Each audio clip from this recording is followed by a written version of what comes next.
ವಾಕ್ಯಕ್ಕಾಗಿ ಪ್ರಾರ್ಥನೆ ಮಾಡಿಕೊಳ್ಳೋಣ. ಹಲ್ಲೆಲೂಯಾ, ಸ್ತೋತ್ರ ಸ್ತೋತ್ರ ಸ್ತೋತ್ರ ಸ್ತೋತ್ರ ಸ್ತೋತ್ರಪ್ಪ. ನಾವು ಈ ಸಮಯದಲ್ಲಿ ವಾಕ್ಯ ಭಾಗದಲ್ಲಿ ಹೋಗುತ್ತಿದ್ದೇವೆ ದೇವರೇ. ನೀವೇ ನಮ್ಮ ಸಂಗಡ ಇದ್ದು ನಡೆಸಲೇಬೇಕು ದೇವರೇ. ವಾಕ್ಯದಲ್ಲಿ ಎಲ್ಲರೂ ಕೂಡ ಕಿವಿಗೊಟ್ಟು ನಿಮ್ಮ ವಾಕ್ಯವನ್ನು ಕೇಳಲು ಬೇಕು ದೇವರೇ. ಕೃಷ್ಣನಾದ ಯೇಸು ನಾಮದಲ್ಲಿ ಪ್ರಾರ್ಥಿಸುತ್ತೇನೆ, ಆಮೇನ್.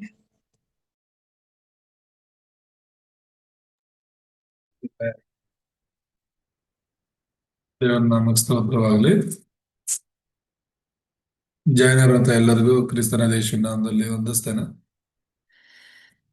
ಶೈನಿ ಜಾಯ್ನ್ ಆಗಕ್ಕಾಗಿಲ್ಲ ಇವತ್ತು. ಅವರು ಸಭೆಯಲ್ಲಿ ಯೂತ್ ಮೀಟಿಂಗ್ ಇದ್ದು ಸೇವೆಗೋಸ್ಕರ ಒಂದೊಂದು ಟೀಮ್ ಆಗಿ ಯೂತ್ ಮಧ್ಯದಲ್ಲಿ ಸೇವೆ ಮಾಡಲಿಕ್ಕೆ ಒಂದೊಂದು ಟೀಮ್ ಆಗಿ ಆಮ್, ಮಾಡಿದ್ದಾರೆ. ಆ ಒಂದು ಟೀಮ್ ಅನ್ನ ಶೈನಿಗೆ ಒಪ್ಸಿರೋದ್ರಿಂದ ಅವ್ರ ಜೊತೆ ಸಮಯ ಕಳಿಬೇಕಾಗಿತ್ತು, ಕೆಲವು ವಿಷಯಗಳನ್ನ ಶೇರ್ ಮಾಡ್ಕೋಬೇಕಾಗಿತ್ತು.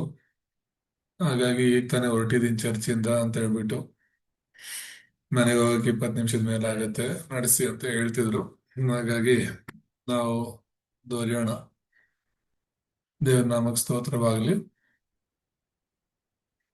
ನಾವು ಕಳೆದ ಕೆಲವು ವಾರಗಳಿಂದ ಸ್ವಾರ್ಥ ಅಂದ್ರೆ ಏನು ಅನ್ನೋದ್ರ ಬಗ್ಗೆ ಕಲಿತಾ ಬರ್ತಾ ಇದೀವಿ.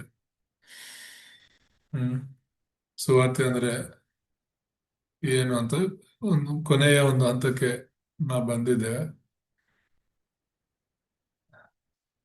ಸೊ ಇದರಲ್ಲಿ ಒಂದನೇದು ನಾವು ನೋಡಿದ್ವಿ, ಎರಡನೇದು ಸೈತಾನನ ಅಸ್ತಿತ್ವದ ಬಗ್ಗೆ ಕಳೆದ ವಾರ ಕೂಡ ನೋಡಿದ್ವಿ. ಮತ್ತೆ ಮೂರನೇದಾಗಿ ಒಡಂಬಡಿಕೆಯ ಹಿಡಿತವನ್ನು ಕಳೆದುಕೊಳ್ಳುವಂತೆ ಮಾಡುತ್ತಾನೆ ಅಂತ ಹೇಳಿ, ಆ ಒಡಂಬಡಿಕೆನ ಹೇಗೆ ಕಳೆದುಕೊಳ್ಳುವಂತೆ ಮಾಡ್ತಾನೆ ಅನ್ನೋದ್ರ ಬಗ್ಗೆ ಕೂಡ ನಾವು ಕಳೆದ ವಾರ ನೋಡ್ದು. ಯಾವ ರೀತಿ ಸೈತಾನನು ನಮ್ಮನ್ನ ದೇವ್ರು ನಮ್ಮ ಜೊತೆಗೆ ಮಾಡ್ಕೊಂಡಿರುವಂತ ಒಡಂಬಡಿಕೆಯಿಂದ ದೂರ ಮಾಡ್ತಾನೆ ಎಂಬುದಾಗಿ.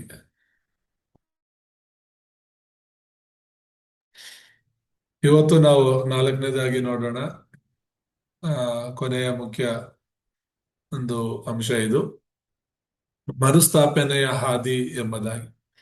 ಮರುಸ್ಥಾಪನೆಯ ಹಾದಿ ಅಂದ್ರೆ ದೇವರ ಜೊತೆಗೆ ನಮಗೆ ಇರಬೇಕಾಗಿರುವಂತ ಆ ಸಂಬಂಧವನ್ನ ದೇವರೇ ಮರುಸ್ಥಾಪನೆ ಮಾಡ್ತಾರೆ ಕ್ರಿಸ್ತನ ಮೂಲಕ ಎಂಬುದಾಗಿ.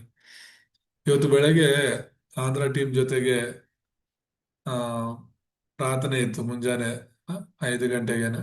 ಅವ್ರ ಜೊತೆಗೆ ವಾಕ್ಯ ಹಂಚ್ಕೊಳ್ಳುವಾಗಲೂ ಕೂಡ ದೇವರ ವಿಧಾನ ಯೇಸು ಕ್ರಿಸ್ತನ ಅನ್ನೋದ್ರ ಬಗ್ಗೆ ಹೇಳ್ತಾ ಇದ್ದ. ಒಂದ್ 4 ವಿಷಯ ಅವ್ರ ಜೊತೆ ಹಂಚ್ಕೊಂಡೆ. ಆ ದೇವರ ಕೃಪೆ ಬಗ್ಗೆ. ಏನು ದೇವರ ಕೃಪೆ? ನಾವು ರಕ್ಷಣೆ ಹೊಂದೋದು ದೇವರ ಕೃಪೆ. ಎರಡನೇದು, ಆ ನಂಬಿಕೆ ದೇವರ ಕೃಪೆ. ದೇವ್ರನ್ನ ನಾವು ಇಷ್ಟು ಕೋಟ್ಯಾಂತರ ಜನರಲ್ಲಿ ನಾವು ಯೇಸುವನ್ನ ನಂಬಿದೀವಿ ಅಂದ್ರೆ ಆ ನಂಬಿಕೆ ಏನಿದೆ ನಮ್ಮಲ್ಲಿ, ಅದು ಕೂಡ ದೇವರ ಕೃಪೆ ಎಂಬುದಾಗಿ ನೋಡ್ತೇವೆ, ದೇವರ ವರ. ಮತ್ತೆ ಪರಿಶುದ್ಧಾತ್ಮನಿಂದಲೇ ನಾವು ಯೇಸುವನ್ನ ನಂಬೋದಕ್ಕೆ ಆಗ್ತಿದೆ. ಪರಿಶುದ್ಧಾತ್ಮನಿಲ್ಲದೆ ಇದ್ರೆ ನಾವು ಯೇಸುವನ್ನ ರಕ್ಷಕನಾಗಿ ಕ್ರಿಸ್ತನಾಗಿ ಅಂಗೀಕರಿಸ್ಕೊಳ್ಳೋದಕ್ಕೆ ಆಗ್ತಿರ್ಲಿಲ್ಲ ಅಂತ. ದೇವ್ರ ಕೃಪೆ ಏನು ನಾಲ್ಕನೇದಾಗಿ ಹೇಳಿದ್ದು ಅಂದ್ರೆ, ನಾವಿನ್ನೂ ಪಾಪಿಗಳಾಗಿರ್ಬೇಕಾದ್ರೇನೆ ಕ್ರಿಸ್ತ ನಮ್ಗೋಸ್ಕರ ಸತ್ತಿರುವಂತದ್ದು. ಅದು ಎಷ್ಟು ದೊಡ್ಡ ದೇವರ ಕೃಪೆ ರೀತಿ ಅಂತ ಹೇಳಿ. ಸೊ ಅದಕ್ಕೆ ಸಂಬಂಧಪಟ್ಟಂತೆ ಇವತ್ತು ನಾವು ನೋಡ್ತಿರುವಂತದ್ದು, ದೇವರು ನಮ್ಮನ್ನ ಆತನ ಜೊತೆಗೆ ಮತ್ತೆ ಒಂದು ಮಾಡ್ಕೊಳ್ಳೋದಕ್ಕೆ ಆ ಮರುಸ್ಥಾಪನೆಯ ಹಾದಿ ಅಥವಾ ಮರುಸ್ಥಾಪನೆಯ ಒಂದು ಮಾರ್ಗವನ್ನ ಆತನೇ ತನ್ನ ಮಗನಾದ ಕ್ರಿಸ್ತನ ಮೂಲಕ ಸಿದ್ಧ ಮಾಡಿದ್ದಾನೆ ಅಂತ ಹೇಳಿ. ಬೈಬಲ್ ಅಲ್ಲಿ ತುಂಬಾ ಮುಖ್ಯವಾದ ವಚನಗಳನ್ನ ನೋಡುವಾಗ ಬೈಬಲ್ನ ಮುಖ್ಯತ್ವ ಅಂತ ಹೇಳಿ ತುಂಬಾ ಪ್ರಾಮುಖ್ಯವಾಗಿ ನಾವು ಬೈಬಲ್ ಅಲ್ಲಿ ತಿಳ್ಕೋಬೇಕಾಗಿರುವಂತ ವಚನಗಳು. ಒಂದನೇದಾಗಿ ಆದಿಕಾಂಡ 3:15 ಶ್ರೀ ಸಂತಾನ. ಪ್ರಾರಂಭದಲ್ಲೇ ನಾವು ನೋಡ್ಬೋದು. ಈಗ ಆದಿಕಾಂಡ 1ನೇ ಅಧ್ಯಾಯ 1ನೇ ವಚನದಲ್ಲಿ ನೋಡುವಾಗ ದೇವರು ಆ, ಆದಿಯಲ್ಲೇ ಭೂಮಿ ಆಕಾಶಗಳನ್ನ ಉಂಟು ಮಾಡಿದನು ಎಂಬುದಾಗಿ ಇದೆ. 2ನೇ ವಚನದಲ್ಲಿ ಆ ಅಂಧಕಾರ ಅನ್ನೋದು ಹ್ಮ್ ಮತ್ತೆ ಕ್ರಮವಿಲ್ಲದೆ ಇರೋದು, ಬರಿದಾಗಿರೋದು ಭೂಲೋಕದಲ್ಲಿ ಇರುವಾಗ 3ನೇ ವಚನದಲ್ಲಿ ಬೆಳಕಾಗಲಿ ಅಂತ ಹೇಳುವಾಗ ಅದು ಸೃಷ್ಟಿಯ ಬೆಳಕನ್ನ ನಾವು ನೋಡ್ತೇವೆ. ಆ ಸೃಷ್ಟಿಯ ಬೆಳಕಿನ ಮೂಲಕ ದೇವರು ಎಲ್ಲವನ್ನ ಸರಿಪಡಿಸಿದ್ರು ಎಂಬುದಾಗಿ ನಾವು ನೋಡ್ತೇವೆ. ಆ ಸೃಷ್ಟಿಯ ಬೆಳಕು ಬೇರೆ ಯಾರು ಅಲ್ಲ, ಯೇಸು ಕ್ರಿಸ್ತನೇ.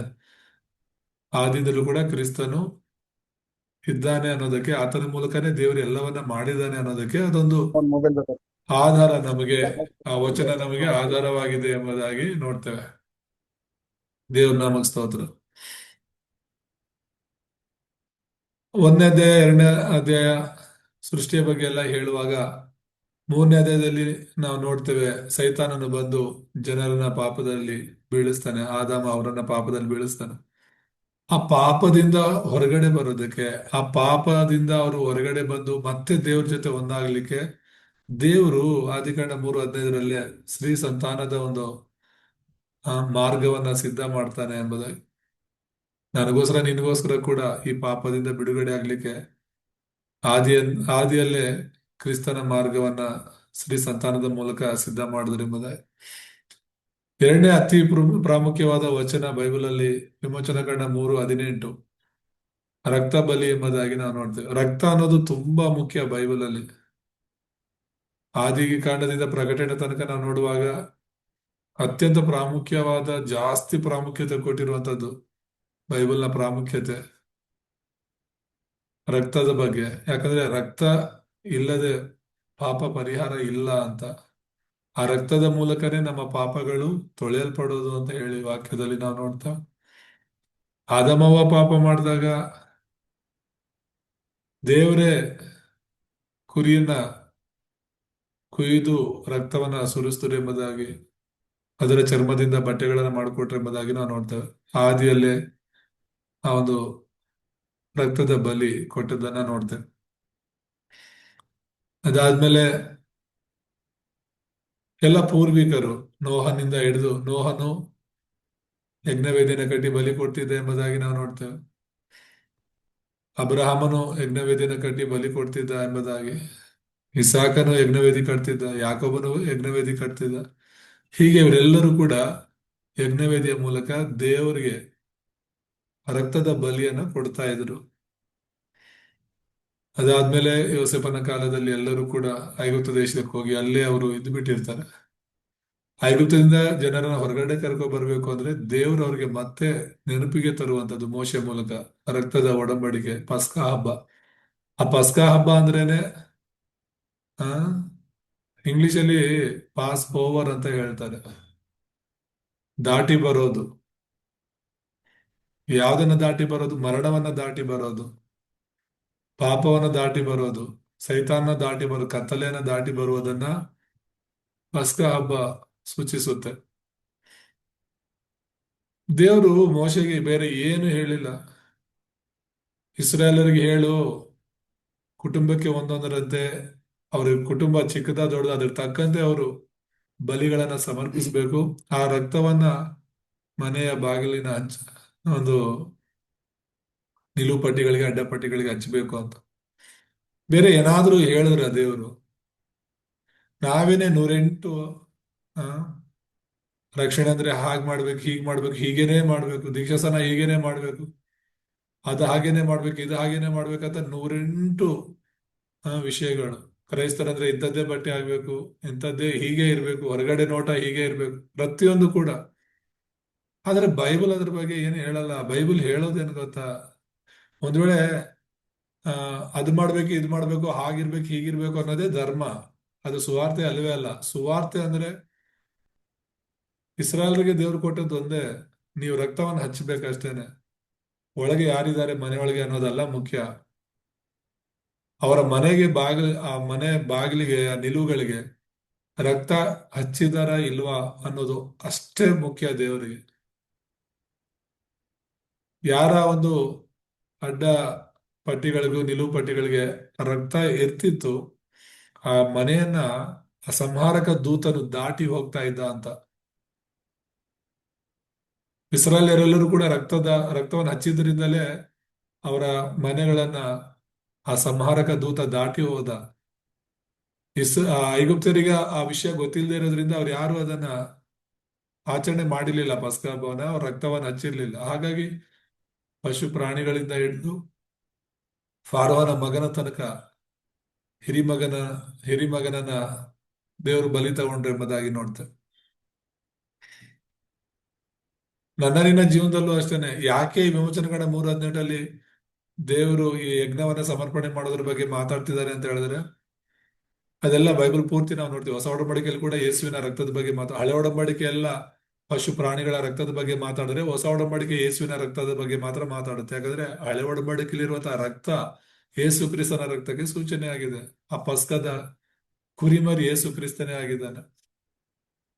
ಅದಕ್ಕೆ ನಾವು ಹೆಚ್ಚು ಪ್ರಾಮುಖ್ಯತೆ ಕೊಡಬೇಕು ರಕ್ತ ಬಲಿಗೆ.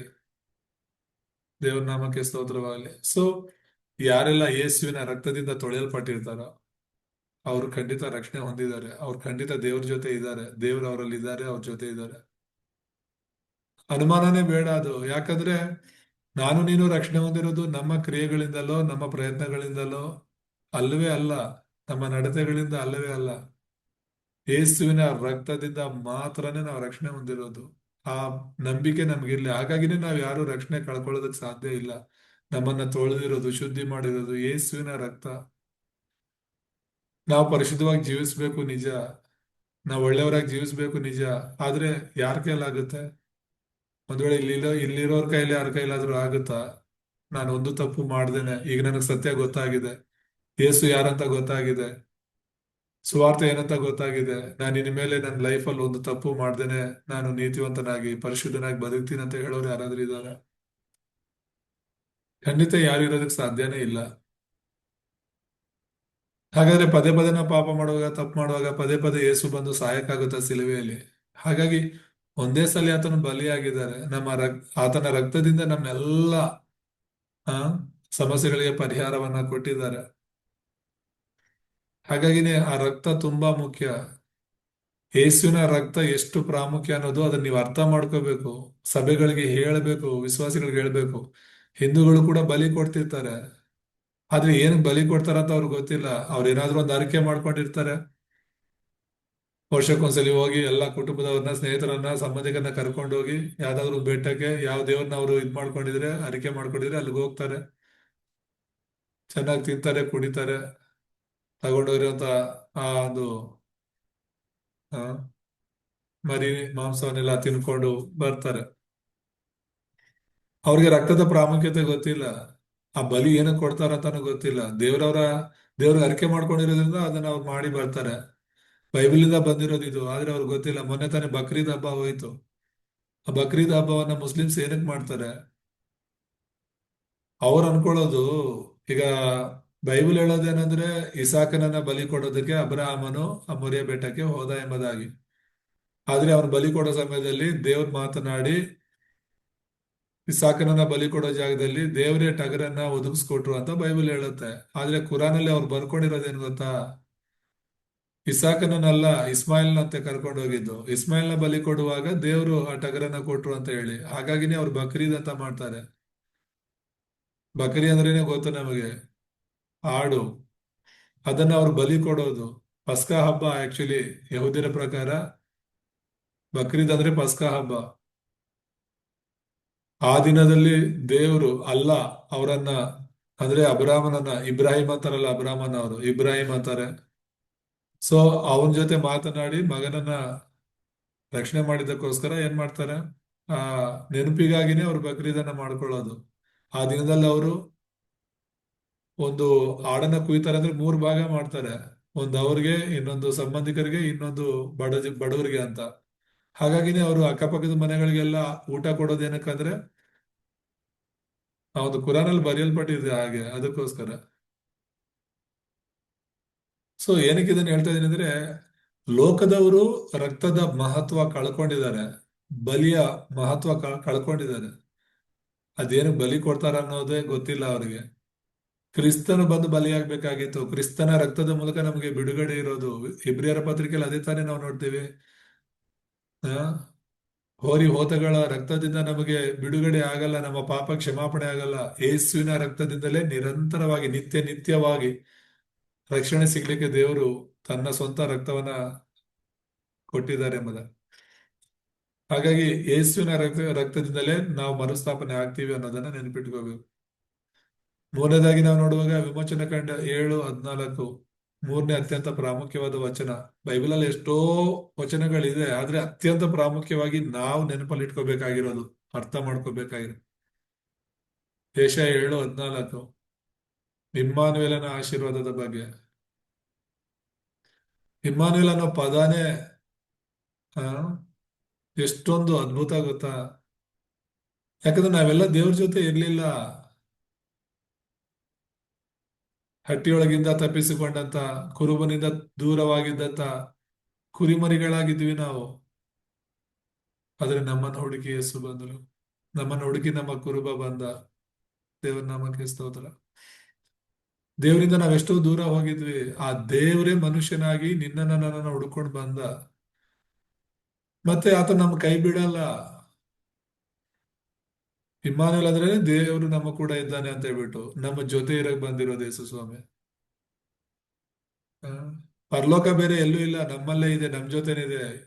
ಪರಲೋಕದ ಯಜಮಾನ ಯೇಸುನೇ ನಮ್ ಜೊತೆಲಿರುವಾಗ ಪರಲೋಕ ಎಲ್ಲೋ ಇದೆ ಅನ್ನೋದೇನು ನಾವು ಇದು ಮಾಡೋದು ಅವಶ್ಯಕತೆ ಇಲ್ಲ. ಈಗಲೇ ನಾವು ಪರಲೋಕವನ್ನ ಅನುಭವಿಸ್ಬೇಕು. ಈಗಲೇ, ಯಾಕಂದ್ರೆ ಪರಲೋಕದ ರಾಜಾದಿ ರಾಜನು, ದೇವಾದಿ ದೇವನು ನಮ್ಮ ಜೊತೆಲಿರುವಾಗ ಇನ್ನು ಪರಲೋಕ ಎಲ್ಲಿರುತ್ತೆ? ನಮ್ ಜೊತೆನೇ ಇದೆ. ಈ ಭೂಲೋಕದಲ್ಲೇ ನಾವು ದೇವರ ರಾಜ್ಯವನ್ನು ಅನುಭವಿಸುವರಾಗಿ ಸತ್ತ ಮೇಲೆ ಅಥವಾ ಕ್ರಿಸ್ತನು ಬಂದ ಮೇಲೆ ನಾವು ಆ ರಾಜ್ಯದೊಳಗೆ ಹೋಗ್ತೀವಿ ಅಷ್ಟೇನೆ. ಅದು ಆ ರಾಜ್ಯವನ್ನ ನಾವು ಕಣ್ಣಾರೆ ನೋಡ್ತೀವಿ. ಆತ್ಮಿಕವಾದ ರಾಜ್ಯವಾದದ್ರಿಂದ ಸತ್ತ ಮೇಲೆ, ನಾವು ಪುನರುತ್ಥಾನವಾದ್ಮೇಲೆ, ನಮ್ಮ ನಾವು ರೂಪಾಂತರವಾದ್ಮೇಲೆ ಆ ದೇವರ ರಾಜ್ಯವನ್ನ ನಾವು ಕಣ್ಣಾರೆ ನೋಡಕ್ಕಾಗುತ್ತೆ. ಆದ್ರೆ ಕಣ್ಣು ಕಾಣದೇ ಇರುವಂತ ದೇವ್ರ ರಾಜ್ಯ ಈಗ ನಮ್ಮ ಜೊತೆ ಇದೆ ಅನ್ನೋದನ್ನ ನಾವು ನಂಬಬೇಕು. ಇಮ್ಮಾನುವೇಲನ ಆಶೀರ್ವಾದ. ದೇವ್ರು ನಿನ್ ಜೊತೆ ಇದ್ದಾರೆ, ಸಂದೇಹನೇ ಪಡಬೇಡ. ನಿನ್ ಜೀವನದಲ್ಲಿ ಏನೋ ಕಷ್ಟಗಳು ನಡೀತಾ ಇದೆ, ಸಮಸ್ಯೆಗಳು ಬರ್ತಾ ಇದೆ, ನೀನ್ ಅನ್ಕೊಂಡಂಗೆ ಏನು ನಿನ್ ಜೀವನದಲ್ಲಿ ನಡೀತಾ ಇಲ್ಲ ಅಂದ ತಕ್ಷಣನೇ ನಮ್ಗೆ ಬರೋ ಡೌಟ್ ಏನು? ದೇವ್ರ ನನ್ನ ಪ್ರಾರ್ಥನೆ ಕೇಳ್ತಿಲ್ವಾ? ದೇವ್ರ ನನ್ನ ಜೊತೆ ಇಲ್ವಾ? ದೇವ್ರ ನನ್ನ ನೋಡ್ತಿಲ್ವಾ ಅಂತ ಹೇಳ್ಬಿಟ್ಟು ಇವೆಲ್ಲ ಸೈತಾನನು ಬಿತ್ತುವಂತ ಹಣಜಿ ನಮ್ಮ ಹೃದಯದಲ್ಲಿ. ದೇವ್ರು ಯಾವತ್ತೂ ಹೇಳಿಲ್ವಲ್ಲ ನಾನು ನಿನ್ನ ಬಿಟ್ಟು ಹೋಗ್ತೀನಂತ. ಯುಗದ ಸಮಾಪ್ತಿವರೆಗೂ ನಾನು ನಿನ್ ಜೊತೆ ಇರ್ತೀನಿ ಅಂತ ಹೇಳಿದ್ದು. ಯಾಕೆ ನೀನ್ ದೇವ್ರ ವಾಕ್ಯವನ್ನು ನಂಬ್ತಿಲ್ಲ? ನಾನೇ ನಿನ್ನೊಂದಿಗೆ ಇರ್ತೇನೆ ಅಂತ ಹೇಳಿದಾರಲ್ಲ. ನಿನ್ನನ್ನೆಂದಿಗೂ ಕೈ ಬಿಡಲ್ಲ, ತೊರೆಯಲ್ಲ ಅಂತ ದೇವ್ರು ಹೇಳಿದಾರಲ್ವಾ. ಹಳೆ ಒಡಂಬಡಿಕೆಯ ದೇವರ ಮಕ್ಕಳ ಜೊತೆ ದೇವರು ಇದ್ರು. ಹೊಸ ಒಡಂಬಡಿಕೆಯಲ್ಲಿ ಯೇಸುವೆ ಕ್ರಿಸ್ತನಾಗಿ ಲೋಕದಲ್ಲಿ ಬಂದು ಜನರ ಜೊತೆ ಇದ್ರು. ಈಗ ನಿನ್ ಜೊತೆ ನನ್ನ ಜೊತೆನು ಆತನು ಇಮ್ಮಾನುವೇಲನಾಗಿದ್ದಾನೆ. ಮತ್ತೆ 16:16, ಈ ಆದಿಕಾಂಡ 3:15, ವಿಮೋಚನೆಗಳ 3:18, ಯೆಶಾಯ 7:14, ಏನು ಈ ಸ್ತ್ರೀ ಸಂತಾನ, ರಕ್ತದ ಬಗ್ಗೆ, ಇಮ್ಮಾನುವೇಲನ ಬಗ್ಗೆ, ಈ ತರ ಅನೇಕ ವಾಗ್ದಾನಗಳಿದೆ. ಅದನ್ನ ನೆರವೇರಿಸಿದಂತಹ ವ್ಯಕ್ತಿನೇ ಕ್ರಿಸ್ತನು ಎಂಬುದಾಗಿ. ಮತ್ತೆ 16:16 13 ನಾವು ಓದುವಾಗ ಯೇಸು ಸ್ವಾಮಿ ಶಿಷ್ಯರಿಗೆ ಕೇಳೋದು, ಜನರು ನನ್ನನ್ನು ಯಾರು ಅಂತಿದ್ದಾರೆ ಅಂದ್ರೆ ಒಬ್ಬೊಬ್ರು ಒಂದೊಂದು ಉತ್ತರ. ಕೆಲವರು ತಾನಿಗನಾದ ಯೋಹಾನನಂತ, ಕೆಲವರು ಯೆರೆಮೀಯ ಅಂತ, ಕೆಲವರು ಎಲಿಯಾ ಅಂತ, ಕೆಲವರು ಪ್ರವಾದಿಗಳಲ್ಲಿ ಒಬ್ರು ಅಂತ ಹೇಳ್ತಿರ್ತಾರೆ. ಸರಿ, ಅವ್ರು ಬಿಡಿ, ನೀವೇನ್ ಹೇಳ್ತೀರಾ ಹೇಳಿ ಅಂದಾಗ ಸೀಮೋನ್ ಪೇತ್ರನ ಹೇಳಿದಂತ ಮಾತೇ ಇದು, ಮತ್ತಾಯ 16:16. ಇದೆಲ್ಲರೂ ನಾವು ಬಾಯ್ಪಾಠ ಮಾಡ್ಬೇಕು ಈ ವಚನಗಳು. ಹ್ಮ್ ನೀನು ಬರ್ಬೇಕಾಗಿರುವಂತ ಕ್ರಿಸ್ತನು ಜೀವ ಸ್ವರೂಪನಾದ ದೇವರ ಕುಮಾರನೆಂಬುದಾಗಿ ಅರಿಕೆ ಮಾಡ್ತಾನೆ. ಬರಬೇಕಾಗಿರುವ ಕ್ರಿಸ್ತನು ಅಂದ್ರೆ ಸ್ತ್ರೀ ಸಂತಾನಕ್ಕೆ ಅವನು ಸೂಚಿಸ್ತಾ ಇರೋದು. ಬರಬೇಕಾಗಿರುವ ಕ್ರಿಸ್ತನು ಅಂದ್ರೆ ರಕ್ತವನ್ನ ಬಲಿ ಕೊಡೋದಕ್ಕೆ. ಬರಬೇಕಾಗಿರುವ ಕ್ರಿಸ್ತನು ಅಂದ್ರೆ ಇಮ್ಮಾನುವೇಲನ ಆಶೀರ್ವಾದ ಏನಿದೆ ಯೆಶಾಯ 7:14, ಅದರ ನೆರವೇರುವಿಕೆಯೇ ನೀವು ಅಂತ ಹೇಳ್ಬಿಟ್ಟು ಹೇಳ್ತಿರೋದು. ಸುಮ್ಮನೆ ನೀನು ಬರ್ಬೇಕಾಗಿರೋ ಕ್ರಿಸ್ತನು ಅಂತ ಹೇಳ್ತಾ ಇಲ್ಲ. ಅದ್ರ ಹಿಂದೆ ಹಳೆ ಒಡಂಬಡಿಕೆ ಎಲ್ಲ ನೆರವೇರ್ತಾ ಇದೆ. ಹಳೆ ಒಡಂಬಡಿಕೆ ಪೂರ್ತಿ ಆ ಕ್ರಿಸ್ತನಲ್ಲಿ ಅವ್ರು ನೋಡ್ತಾ ಇರೋದು. ದೇವ್ರ ನಾಮಕ್ಕೆ ಸ್ತೋತ್ರವಾಗಲಿ. ಮತ್ತೆ ಎರಡನೇದಾಗಿ ನಾವು ನೋಡುವಾಗ ದೇವರ ಪೂರ್ವ ನಿರ್ಣಯ ಮತ್ತು ವಿಧಾನ ಎಂಬುದಾಗಿ ಬೈಬಲ್ನ ಮುಖ್ಯತ್ವದ ಬಗ್ಗೆ ನಾವು ನೋಡಿದ್ವಿ. ಈಗ ದೇವರ ಪೂರ್ವ ನಿರ್ಣಯ ಏನೆಂಬುದಾಗಿ ನಾವು ನೋಡುವಾಗ ಮುಂಚಿತವಾಗಿನೇ ಆ ಕ್ರಿಸ್ತನು ಎಲ್ಲಿ ಹುಟ್ಟಬೇಕು, ಏನ್ ಮಾಡ್ಬೇಕು ಅನ್ನೋದನ್ನ ಅನೇಕ ವಚನಗಳ ಮೂಲಕ, ಪ್ರವಾದಿಗಳ ಮೂಲಕ ನಮಗೆ ತಿಳಿಸಿದ್ದಾರೆ. ಉದಾಹರಣೆಗೆ ನಾವು ನೋಡುವಾಗ ಮೀಕ 5:2 ಯಹೂದದ ಪ್ರಾಂತದಲ್ಲಿ ಬೆತ್ಲೆಹೇಮ ಗ್ರಾಮದಲ್ಲಿ ಯೇಸು ಹುಡ್ತಾರೆ ಎಂಬುದಾಗಿ ಹೇಳಿದ್ರು. ಮರಿಯಳು ಗರ್ಭಿಣಿ ಆದಾಗ ಅವಳಿದ್ದಿದ್ದು ನಜರೇತಲ್ಲಿ. ಯಾಕಂದ್ರೆ ಯೋಸೇಫನದು ಆ ಮರಿಯಳದು ಸ್ವಂತ ಊರು ಬೆತ್ಲೆಹೇಮೆ ಆಗಿದ್ರು ಕೂಡ ಜೀವನೋಪಾಯಕ್ಕಾಗಿ ಅವರು ನಜರೇತಲ್ಲಿ ಜೀವನ ಮಾಡ್ತಾ ಇದ್ರು, ಜೀವನ ಸಾಗಿಸ್ತಾ ಇದ್ರು ಅವರು, ಅವ್ರ ಸಂಬಂಧಿಕರು. ಸೊ ಈಗ ಆ ಸೆನ್ಸಸ್ ಮಾಡುವಾಗ ಅವರೆಲ್ಲರೂ ಕೂಡ ಅಲ್ಲಿಗೆ ಬರಲೇಬೇಕಾಗಿತ್ತು. ಕಾನೇಶುಮಾರಿ ಅಂತಾರಲ್ಲ, ಜನಗಣತಿ ಮಾಡುವಾಗ ಅವರೆಲ್ಲರೂ ಕೂಡ ಅವರವರ ಸ್ವಂತ ಊರಿಗೆ ಬಂದು ನಾವು ಇಷ್ಟು ಜನ ಇದ್ದೀವಿ ನಮ್ಮ ಕುಟುಂಬದವರು ಅಂತ ಹೇಳ್ಬಿಟ್ಟು ಹೇಳ್ಬೇಕಾಗಿತ್ತು. ದೇವರ ಚಿತ್ತಾನುಸಾರ ದೇವರ ಸಮಯದಲ್ಲಿ ಅವರು ಆ ಒಂದು ಆ ಜನಗಣತಿಗೋಸ್ಕರ ಅವ್ರು ಬರುವಂತದ್ದು. ಅದೇ ಸಮಯದಲ್ಲಿ ಮರಿಯಳಿಗೆ ಬೆತ್ಲೆಹೇಮಲ್ಲೇ ಡೆಲಿವರಿ ಆಗುವಂತದ್ದು ನಾವು ನೋಡ್ತೇವೆ. ಯಾಕಂದ್ರೆ ಅಲ್ಲಿ ಹುಟ್ಟಬೇಕು ಅಂತ ದೇವರು ಮುಂಚಿತವಾಗಿನೇ ನಿರ್ಣಯ ಮಾಡಿದ್ದಾರೆ. ದೇವ್ರ ನಾಮಕ್ಕೆ ಸ್ತೋತ್ರ. ಮತ್ತೆ ಏಷಯ 11:1 ನಾವು ನೋಡುವಾಗ ಏಷಯನ ಚಿಗುರು ಅಂತ ಹೇಳ್ಬಿಟ್ಟು ಬರೆಯಲ್ಪಟ್ಟಿದೆ. ಅಂದ್ರೆ ಈ ಏಸು, ಈಶಾಯ ಅಂದ್ರೆ ಯಾರು? ದಾವಿದನ ತಂದೆ. ದಾವಿದನ ತಂದೆ ಆದ ಈ ಈಶಾಯನ ಚಿಗುರಾಗಿನೇ ಏಸು ಬರ್ತಾರೆ ಅಂತ ಹೇಳ್ಬಿಟ್ಟು. ಅದಕ್ಕಾಗಿನೇ ಮತ್ತಾಯನ ಸುವಾರ್ತೆಯಲ್ಲಿ ನಾವು 1ನೇ ಅಧ್ಯಾಯ ಓದುವಾಗ 1ನೇ ವಚನದಲ್ಲಿ ಆ, ಯೇಸು ದಾವಿದನ ಮಗನೆಂಬುದಾಗಿ, ದಾವಿದನ ವಂಶದವನೆಂಬುದಾಗಿ ನಾವು ನೋಡ್ತೇವೆ. ದಾವಿದ ಯಾರ ವಂಶ ಅಂದ್ರೆ ಈಶಾಯನ ವಂಶ. ಸೊ ಹಳೆ ಒಡಂಬಡಿಕೆಯಲ್ಲಿ ಸಾವಿರಾರು ವರ್ಷಗಳ ಹಿಂದೆ ಹೇಳಿರುವುದೇ ನಡೆದಿರೋದಲ್ವಾ.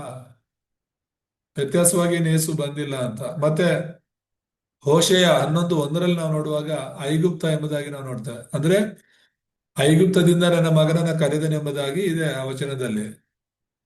ಆ ಐಗುಪ್ತದಿಂದ ಕರೆದನು ಅಂದ್ರೆ ಯೇಸು ಸ್ವಾಮಿ ಏನು ಐಗುಪ್ತದಲ್ಲಿ ಹುಟ್ಟಿದ್ರ ಅಂತ, ಅಥವಾ ಹೇಗೆ ಇದು ಅಂತ ಹೇಳಿ ನಾವು ನೋಡುವಾಗ, ಹೆರೋದನಿಗೆ ಆ 3 ಜನ ಜ್ಞಾನಿಗಳು ಬಂದು ಆ ಹೇಳ್ತಾರಲ್ಲ ಈ ತರ, ಆ ಯಹೂದದ ಅರಸನು ಹುಟ್ಟಿದನಂತಲ್ಲ, ಎಲ್ಲಿ ಅಂತ ಕೇಳುವಾಗ ಅವನೇ ಅರಸನು ಹೆರೋದನು. ಆದ್ರೆ ಅವನ ಹತ್ರನೇ ಬಂದು ಯಹೂದದ ಅರಸನು ಅಂತ ಹೇಳಿದಾಗ, ಇದ್ಯಾರಿದು ನನಗೆ ಗೊತ್ತಿಲ್ಲದೆ ಏನಿದು ವಿಷಯ ನೋಡಿ ಅಂತ ಹೇಳ್ಬಿಟ್ಟು ಪಂಡಿತರಿಗೆಲ್ಲ ಹೇಳುವಾಗ ಅವರೆಲ್ಲರೂ ಎಲ್ಲ ಶಾಸ್ತ್ರಗಳನ್ನ ಅಧ್ಯಯನ ಮಾಡಿ, ಹೌದು ಆ ಈ ತರ ಯಹೂದದಲ್ಲಿ ಒಬ್ಬ ರಾಜನು ಹುಡ್ತಾನೆ, ಬೆತ್ಲೆಹೇಮಲ್ಲಿ ಹುಡ್ತಾನೆ ಅಂತ ಹೇಳ್ಬಿಟ್ಟು ಬರೆಯಲ್ಪಟ್ಟಿದೆ ಅಂತ ಹೇಳುವಾಗ, ಸರಿ ಅದು ಯಾರು ಏನು ಅಂತ ಹುಡುಕಿ 2 ವರ್ಷದ ಒಳಗಿರುವ ಎಲ್ಲ ಮಕ್ಕಳನ್ನ ಸಾಯಿಸಿ ಅಂತ ಹೇಳ್ತಾನೆ. ಯಾಕಂದ್ರೆ ಅವ್ನಿಗೆ ಇಷ್ಟ ಇಲ್ಲ, ಅವನೇ ರಾಜನಾಗಿರ್ಬೇಕು, ಅವನ ಹತ್ರ ಅವನ ಕುಟುಂಬನೇ ಆ ರಾಜ ಸ್ಥಾನದಲ್ಲಿ ಕೂತ್ಕೋಬೇಕು. ಅದಕ್ಕೋಸ್ಕರ 2 ವರ್ಷದ ಮಕ್ಕಳನ್ನೆಲ್ಲ ಕೊಲೆ ಮಾಡಿಬಿಡ್ಬೇಕು ಅಂತ ಆಜ್ಞೆ ಕೊಡುವಾಗ, ಆ ಸಮಯದಲ್ಲಿ ದೇವದೂತನು ಯೋಸೇಫನ ಹತ್ರ ಮಾತನಾಡೋದು, ನೀನು ಮರಿಯಳನ್ನ ಕರ್ಕೊಂಡು ಐಗುಪ್ತ ದೇಶಕ್ಕೆ ಹೋಗು, ನಾನು ಹೇಳೋ ತನಕ ನೀನು ಅಲ್ಲೇ ಇರು ಅಂತ ಹೇಳಿ. ಹಾಗೆ ಹೋಗ್ತಾನೆ. ಅಲ್ಲಿಂದ ಮತ್ತೆ ಹೆರೋದನು ಸತ್ತಿದ್ದಾನೆ ಅಂತ ಹೇಳಿ ಗೊತ್ತಾದ್ಮೇಲೆ ದೇವದೂತನು ಮತ್ತೆ ಆ ಅಲ್ಲಿ ಹೋಗಿ ಹೇಳೋದನ್ನ ನಾವು ನೋಡ್ಬೋದು. ಈಗ ಆ ಮಗುವಿನ ಪ್ರಾಣ ತೆಗಿಬೇಕೆಂದಿರುವನು ಸತ್ತಿದ್ದಾನೆ, ನೀನೀಗ ಮತ್ತೆ ವಾಪಸ್ ಬಾ ಅಂತ ಹೇಳ್ಬಿಟ್ಟು. ಸೊ ಅದು ಕರೆಯೋದು ಐಗುಪ್ತದಿಂದ ನಾನು ನನ್ನ ಮಗನನ್ನ ಕರೆದೇನೆಂಬುದಾಗಿ ನೋಡ್ತಾ, ಅದು ಕೂಡ ನೆರವೇರಿತು. ಆದ್ರೆ ಯೇಸುವೆ ಕ್ರಿಸ್ತನು ಅನ್ನೋದಕ್ಕೆ ಇವೆಲ್ಲ ಸೂಚನೆಗಳು, ಇವೆಲ್ಲ ವಾಗ್ದಾನಗಳು ಯೇಸುವಿನ ಜೀವನದಲ್ಲಿ ನಡೀತಾ ಇರೋದು. ಏನೋ 1-2 ವಚನಗಳು ಇಟ್ಕೊಂಡು ಯೇಸು ಕ್ರಿಸ್ತನ್ ಅಂತ ಹೇಳ್ತಾ ಇಲ್ಲ, ಇಡೀ ಬೈಬಲೇ ಮಾತಾಡುತ್ತೆ ಯೇಸುವೆ ಕ್ರಿಸ್ತನ್ ಅಂತ. ಇಲ್ಲಿ ಕೀರ್ತನೆ 22:12 ಸಿಲುಬೆಯಲ್ಲಿ ಆ ಸಿಲುಬೆನ ಹೊತ್ಕೊಂಡು ಯೇಸು ಸಾಯ್ಬೇಕು ಅಂತ ಹೇಳಿ ಬರೆಯಲ್ಪಟ್ಟಿದೆ. ಆ ಮರದ ಮೇಲೆ ತೂಗು ಹಾಕೋದು, ಸೊ ಅದು ನೆರವೇರೋದನ್ನ ನಾವು ನೋಡ್ತೇವೆ. ಹೋಶೇಯ 6 ಆ 2:3 ನಾವು ನೋಡುವಾಗ ಆ ದಿನಗಳ ಬಗ್ಗೆ ಮಾತಾಡ್ತಾರೆ. ಅಂದ್ರೆ ಆ 3 ದಿನಗಳ ಬಗ್ಗೆ ಅಲ್ಲಿ ಬರೆದಿರೋದು, ಮತ್ತೆ ಆ 3 ದಿನದ ನಂತರ ಪುನರುತ್ಥಾನವಾಗೋದ್ರ ಬಗ್ಗೆ ಅಲ್ಲಿ ಬರೆದಿರೋದನ್ನ ನಾವು ನೋಡ್ತೇವೆ. ಸೊ ಇದೆಲ್ಲ ಪೂರ್ವ ನಿರ್ಣಯ ಮಾಡಿರೋದು. ದೇವರೇ ಪೂರ್ವ ನಿರ್ಣಯ ಅಂದ್ರೆ ಏನು? ಮುಂಚಿತವಾಗಿ ತೀರ್ಮಾನ ಮಾಡಿರೋದು. ಯೇಸು ಎಲ್ಲಿ ಹುಟ್ಟಬೇಕು, ಯಾರ ವಂಶಾವಳಿಯಲ್ಲಿ ಹುಟ್ಟಬೇಕು, ಎಲ್ಲಿಂದ ಕರೆಯಲ್ಪಡಬೇಕು, ಎಷ್ಟು ದಿನ ಮರಣ ಹೊಂದಿ ಸಮಾಧಿಯಲ್ಲಿ ಇರಬೇಕು, ಪುನರುತ್ಥಾನ ಆಗ್ಬೇಕು, ಪ್ರತಿಯೊಂದು ಕೂಡ. ಸೊ ಇದನ್ನೇ ಯೋಹಾನ 19:30 ಹೇಳುತ್ತೆ, ತೀರಿತು ಎಂಬುದಾಗಿ. ಅಂದ್ರೆ ಇವೆಲ್ಲ ವಾಗ್ದಾನಗಳು ನನ್ನಲ್ಲಿ ಇವತ್ತು ತೀರಿತು ಎಂಬುದಾಗಿ ಹೇಳ್ತಾ ಇರೋದು. ಈ ವಾಗ್ದಾನದ ಮೂಲಕ ನಾನು ಬಂದಿದ್ದೇನೆ, ವಾಗ್ದಾನದ ಮೂಲಕನೇ ನಾನು ಜೀವಿಸಿದ್ದೇನೆ, ಈ ವಾಕ್ಯಗಳ ಪ್ರಕಾರ ನಾನು ಜೀವಿಸಿದ್ದೇನೆ. ಹೀಗೋ ನಾನು ಏನ್ ಮಾಡ್ಬೇಕಾಗಿತ್ತೋ ರಕ್ಷಣೆಗೋಸ್ಕರ, ಅದೇ ರೀತಿಯಲ್ಲಿ ಬಂದು ರಕ್ಷಣಾ ಕಾರ್ಯವನ್ನ ನಾನು ಮುಗಿಸಿದ್ದೇನೆ ಅಂತ ಹೇಳ್ಬಿಟ್ಟು ಯೇಸು ಸ್ವಾಮಿ ಸಿಲುಬೆಯಲ್ಲಿ ಹೇಳಿದ್ದು. ತೀರಿತು ಅನ್ನೋ ಮಾತು ತುಂಬಾ ಮುಖ್ಯವಾದದ್ದು ನಮ್ಮ ಜೀವನದಲ್ಲಿ. ಯೇಸು ನಮ್ಮ ಸಮಸ್ಯೆಗಳನ್ನ ತೀರಿಸಿದ್ದಾರೆ. ಎಲ್ಲ ಆತ್ಮಿಕ ಸಮಸ್ಯೆಗಳು ಪರಿಹಾರ ಆಗಿವೆ, ಎಲ್ಲ ಶಾರೀರಿಕ ಸಮಸ್ಯೆಗಳು ಪರಿಹಾರ ಆಗಿವೆ. ಕಣ್ಣು ಕಾಣುವಂತ ಕಾಣದಿರುವಂತ ಎಲ್ಲ ಸಮಸ್ಯೆಗಳಿಗೆ ಯೇಸು ಮಾತ್ರನೇ ಪರಿಹಾರ ಆಗಿದ್ದಾರೆ. ಆತನೆಲ್ಲ ಮಾಡಿ ಮುಗಿಸಿದ್ದಾರೆ. ಅದಕ್ಕೋಸ್ಕರನೇ ಯೇಸು ಹೆಸರಲ್ಲಿ ಇವತ್ತು ಎಲ್ಲ ತರದ ಬಿಡುಗಡೆಗಳಾಗ್ತಿರೋದು. ರಕ್ಷಣೆಯಿಂದ ಹಿಡಿದು ದುರಾತ್ಮಗಳು ಓಡೋದ್ರಿಂದ ಹಿಡಿದು, ಅನಾರೋಗ್ಯಗಳು ವಾಸಿಯಾಗೋದ್ರಿಂದ ಹಿಡಿದು ಪ್ರತಿಯೊಂದು ಕೂಡ ಯೇಸು ಹೆಸರಲ್ಲಿ ನಡೀತಾ ಇದೆ ಅಂತ ಹೇಳಿದ್ರೆ, ಖಂಡಿತವಾಗ್ಲೂ ಯೇಸು ಈಗಾಗಲೇ ಎಲ್ಲವನ್ನ ಮಾಡಿ ಮುಗಿಸಿರೋದ್ರಿಂದಲೇ ಸಾಧ್ಯವಾಗ್ತಾ ಇದೆ ಅನ್ನೋದನ್ನ ನೆನಪಿಟ್ಕೋಬೇಕು. ಮತ್ತೆ 3ನೇದಾಗಿ ನಾವು ನೋಡುವಾಗ ಒಡಂಬಡಿಕೆ ನೆರವೇರಿಕೆ ಎಂಬುದಾಗಿ. ಏನಿದು ಒಡಂಬಡಿಕೆಯ ನೆರವೇರಿಕೆ ಅಂದ್ರೆ ಕ್ರಿಸ್ತನು ಎಂಬುದಾಗಿ ನಾವು ನೋಡ್ತೇವೆ. ಕ್ರಿಸ್ತನು ಅಂದ್ರೆ ಏನು? ಅಭಿಷೇಕ್ತನು ಎಂಬುದಾಗಿ. ಹಳೆ ಒಡಂಬಡಿಕೆಯಲ್ಲಿ ಈ ಮೂವರು ವ್ಯಕ್ತಿಗಳ ಬಗ್ಗೆ ನಾವು ನೋಡ್ತೇವೆ. ಮೂರು ಸ್ಥಾನಗಳು ಅಂತ ಹೇಳ್ಬೋದು. ಪ್ರವಾದಿ ಅನ್ನೋದು ಒಂದು ಸ್ಥಾನ, ಯಾಜಕ ಅನ್ನೋದು ಒಂದು ಸ್ಥಾನ, ರಾಜ ಅನ್ನೋದು ಒಂದು ಸ್ಥಾನ. ಹಳೆ ಒಡಂಬಡಿಕೆಯಲ್ಲಿ ದೇವರೇ ಅವರಿಗೆ ಆ ಸ್ಥಾನಗಳನ್ನ ಕೊಟ್ಟಿದ್ದು. ಉದಾಹರಣೆಗೆ 1 ಅರಸು 19:16 ನೋಡುವಾಗ ಎಲೀಷನ ಬಗ್ಗೆ ಇದೆ. ಎಲೀಷನಿಗೆ ಹೇಳೋದು, ನೀನು ಹೋಗಿ ಎಲೀಷನನ್ನ ನಿನ್ನ ನಂತರದ ಪ್ರವಾದಿಯಾಗಿ ಅಭಿಷೇಕಿಸು ಅಂತ ಹೇಳ್ತಾನೆ. ಎಣ್ಣೆ ಹುಯ್ದು ಅವ್ರ ತಲೆ ಮೇಲೆ ಅವ್ರನ್ನ ಅಭಿಷೇಕ ಮಾಡ್ಬೇಕಾಗಿತ್ತು. ಸೊ ಪ್ರವಾದಿಗಳನ್ನ ಮಾತ್ರನೇ ಆ ಕಾಲದಲ್ಲಿ ಅಭಿಷೇಕ ಮಾಡ್ತಾ ಇದ್ರು. ಎರಡನೇದಾಗಿ ಯಾರನ್ನ ಅಭಿಷೇಕ ಮಾಡ್ತಾ ಇದ್ರು ಅಂದ್ರೆ ಯಾಜಕರನ್ನ. ವಿಮೋಚನೆಗಂಡ 30:30 ನಾವು ನೋಡುವಾಗ ಮೋಶೆ ಆರೋನನನ್ನ ಯಾಜಕನಾಗಿ ನೇಮಿಸ್ತಾನೆ. ಆರೋನನ ತಲೆ ಮೇಲೆ ಎಣ್ಣೆನ ಹುಯ್ದು ಆರೋನನ ಕುಟುಂಬ ಇನ್ನು ಮೇಲೆ ಯಾಜಕೋದ್ಯೋಗವನ್ನ ಮಾಡ್ತಾರೆ ಎಂಬುದಾಗಿ ನೇಮಿಸ್ತಾರೆ.